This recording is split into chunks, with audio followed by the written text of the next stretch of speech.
What to do when your Toyota lease ends. This is Tom. Hi. Alexis. Hi. And Lulu. Hi. And their lease is just coming to an end. There are just so many options. There are just 3 options. Right. 3 options for my Lease-End. When your lease comes to an end, you've got 3 options. Replace your current vehicle with a brand new Toyota, return your Toyota, purchase your current Toyota. Right, there's just 3. Got it. And in this video, we're going to help you, Alexis, Lulu, and Tom decide on what to do next. Hi.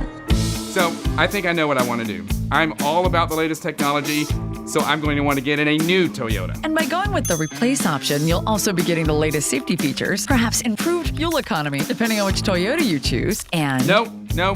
For me, it's really all about the technology. Great! Other common reasons to go new include enhanced performance, style, new warranty, incentives, and new car smell. Actually, I just want to return my car. I'm moving downtown and I won't have a parking space. Then we've got you covered too. You'll be taking us up on the return option. Phew.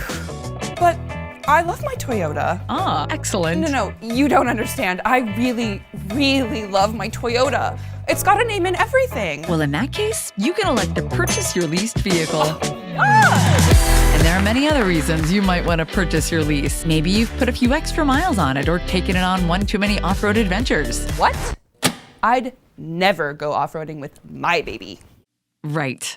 So what do I do now? We've got videos that explain all 3 options in greater detail. New car, here I come. I'm gonna miss my Toyota. Me and my baby forever. I mean, you've seen how many miles Toyotas run for, right? Toyota Financial Services, making your lease end nice and simple.